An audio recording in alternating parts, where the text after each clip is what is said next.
Welcome to Exhibition. And hello, Peter Berner. Hello, Richard Morecroft. How are you? I'm really well and delighted to see you there. Thanks very much for joining us. Your exhibition is People of Colours at Project Gallery 90 in Sydney. And most of the works in this exhibition, to one degree or another, there are some exceptions, but most of them seem to focus very much on the face and the landscape of the face. What are you exploring? That's very good. I like to call it the landscape of the face too. I think I've spent most of my life sitting on the outside watching. That's what I am. I'm not much of a participator greatly. I've sat in pubs and clubs with a sketchbook, making cartoons, making drawings, making faces. And I think I've always concentrated on the face. And for me, if I can capture an expression that suggests a story, and if I can build the face to suggest a life to that point, then I'm happy. I'm not particularly after. Would I love the skills to be able to paint a picture that is realistic of the face? Absolutely. I just don't know if I have the patience to do it, or I want to invest in those very expensive sable brushes, because I tend to work in a much more sort of paint with your shoulder as opposed to painting very delicately like this one. But I think what I'm trying to do is create a landscape and have it hung on the human face. Absolutely. So are you looking to try to capture a glance, a moment in time that is, that has a story both before it and after it? Is that the feel? Indeed. I think that's exactly right. If I can capture a moment that the people stand in front of and think, what was it that arrived to this moment? And then what happened after that? I've always fallen in love. I've always loved the way cartoonists in particular can, with a line and a dot, create so much expression, so much thought, so much that you want to read into it. And if I can do that with paint, if I can do that with mark making, and a lot of it is mark making, a lot of it is accident, a lot of it is smearing paint, and there are probably people out there that would clutch their pearls at the way I treat the surface and treat the paint and treat the brush. But for me, it's a journey of accident and discovery, which I think is what we are. We are, as humans, a journey, an accumulation of accident and discovery and purpose. And again, if I can create a moment that people stare at and they see, and there's a story in the eyes, there's a story in the gesture, I'm happy with that. You referred to cartoonists capturing a great deal with just a small gesture, but in terms of the perhaps broader sweep of art history, can you find connections or influences that have brought you to the point you are now at? Oh, absolutely. I think, I was lucky in that I went to the National Art School 25 years ago, and I recommend that to everybody, even if they're not artists. Go to an art school and spend 3 years sitting around drinking coffee and smoking cigarettes and making art. But that opened me up to, it really did. It opened me up to the rich history, particularly of modernity, but also the art that led to that point. And I think it's the obvious influences. It's Matisse, it's Picasso. Matisse, in the way his faces were so simple in their construction, yet evocative, and Picasso. And then even the gestural painters of the American school, I take a lot from, just the freedom with their mark making. I'm always mesmerized by the faces, particularly, it could be a painting of an enormous field with a small figure in it, and I will zoom right into that tiny figure and invariably there's an expression there, there's a face there, there's something there that I latch onto. You mentioned zooming in on or focusing on the faces. Does that mean that for you regard these works, each one of them, as a portrait? I do, and I've thought about this an awful lot. I actually probably consider all of them self-portraits. I think every painting that a painter paints is a portrait somehow of themselves. It has to be. It's filtered through your subjectivity. It's filtered through your experiences. But I suspect even the women that I do are somehow there's an element, probably remote, but there's an element of me in there. The men certainly. I see. I sometimes worry that there's a lot of bald men appearing in my work, but I suspect that my argument to that is people with hair have been being painted for centuries. It's time that the bald man takes his rightful place up there at the front. And I've looked at my own face ad nauseum for nigh on 60 years and looked at it and been largely disappointed. One of the larger works in the exhibition, speaking of portraits and perhaps self-portraits, is called This Life to This Point, which does suggest a fairly considerable degree of self-contemplation and assessment and possibly even judgment. No, I think 100%. That work is, I look at works like that. Other people can't see it, but I see myself in it. Other people go, no, it doesn't look like you. And I think, yeah, you know what? It does look like me. But I think if you look at the surface of that too, most of my paintings are the result of an argument at some stage with me and the surface. I don't map out my works before I begin them. It becomes very much a conversation, an argument, a litany of mistakes and successes. And that work is on a surface which is being gouged into and scratched, and there are several attempts at different works underneath it. And I love that layering that you see, that the underpainting that is there from previous works that ends up coalescing into this face. And then all of a sudden, the painting suggests something to me, and then I go to search for it. And then I slowly refine it. And I suspect the reason it is called that it is called is because through the marks and the scars and the accidents, it very much, I think of it as a physical portrait of me to this point in time. You have been hung twice in the Archibald Prize. The two paintings seemed to be quite different works in many ways. The first work seemed very much about colour and about paint and about paint use. And the second work, which certainly had those painted elements, of course, but maybe seemed a little more of a socio-political commentary. Well, I think the first one was called "Nothing Back There Makes Sense Anymore," and again, I think they both are talking to and responding to the environment that we're living in, the changing world that we are living in. And, you know, I can't disguise the fact that, you know, I'm a white male of a certain age. And so the popular media now, and in the game that I play as a comedian, people are very conscious of the white male. So it was from that point of view that the first one, "Nothing Back There Makes Sense Anymore," was that notion that everything that I was taught, that built me to this point, is now under review. And the second one, "Stop Pouting, You've Had Your Turn," was a direct response to all the commentary around that notion that, you know, you've had your moment. But it was a response to that, and hopefully in a humorous fashion, of the pouting middle-aged white man who is having a little hissy fit because no one's listening to him anymore, you know. But truth of it is, you know, you've had your turn, and you'll have another turn, and you're still allowed to have a turn, but you might not be able to push your way to the front of the line anymore.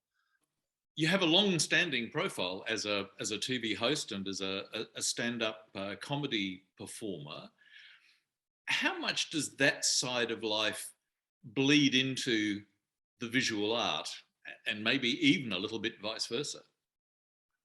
My stand-up has always been improvisational. It's always been, I always liken myself to Daffy Duck when he used to literally paint himself into a corner of a room and then have to paint a window to get out. That's stand-up for me. You get up on stage and you in the old days, I used to deliberately say things that would upset the audience and then challenge myself to win them over again as an exercise in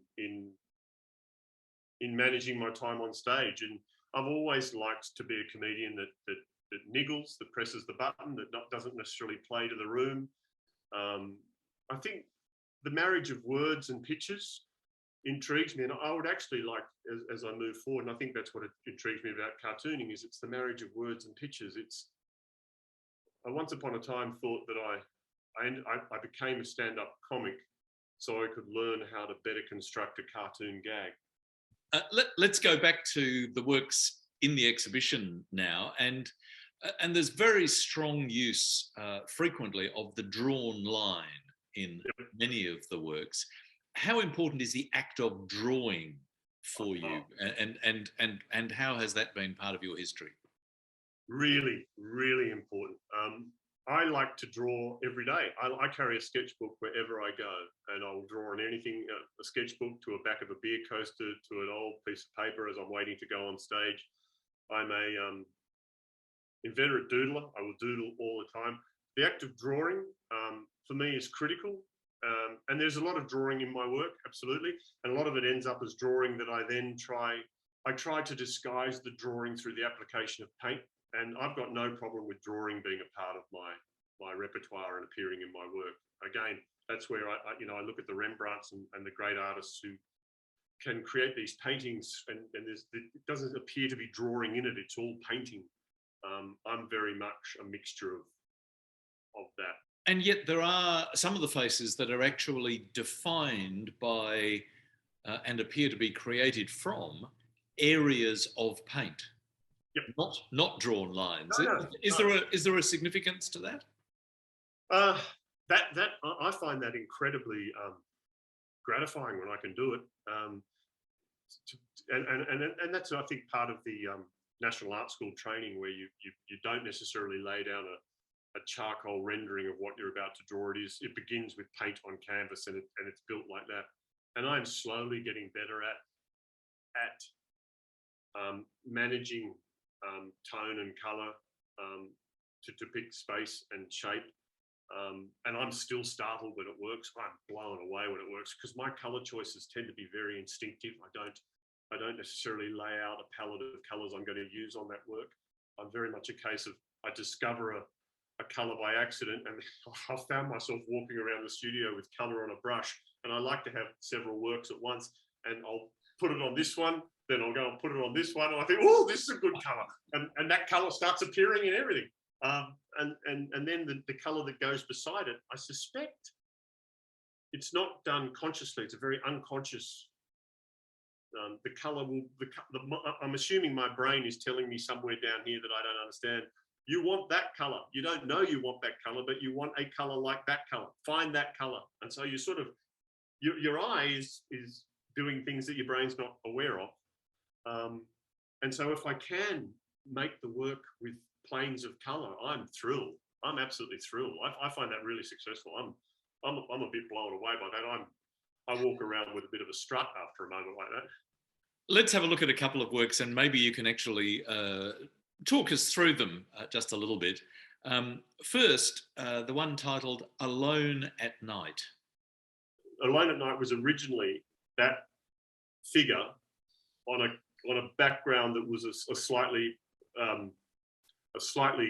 pinky colour. And it sat like that for weeks, for months.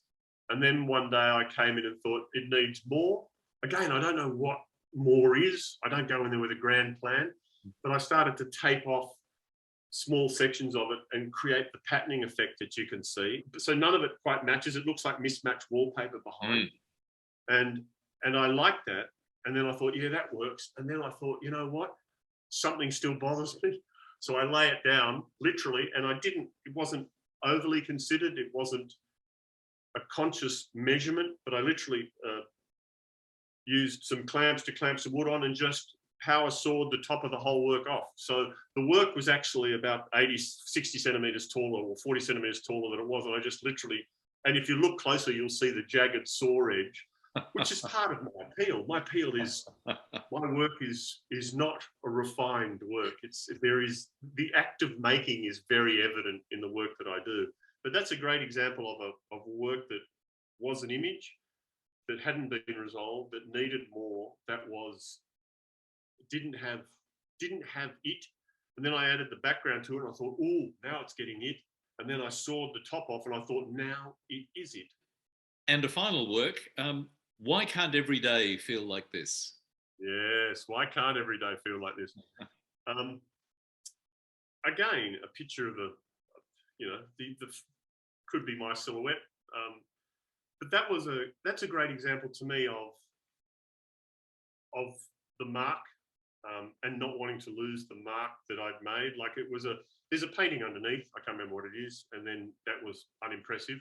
So I ended up painting a sort of, again, it's a sloppy wash over the top that gets rid of the painting underneath, but still some of that painting shows through. And then using a rag, and I'm not sure what blue, midnight blue maybe, I created the face in a very cartoony fashion, very immediate, 2 dots and some marks. But if I look at that, there's a mark within the lip that I just fell in love with. I fell in love with the lip mark, which is part accident and part design. And what I did was, again, a technique is I cut out a piece of that, that contact paper you used to put on school.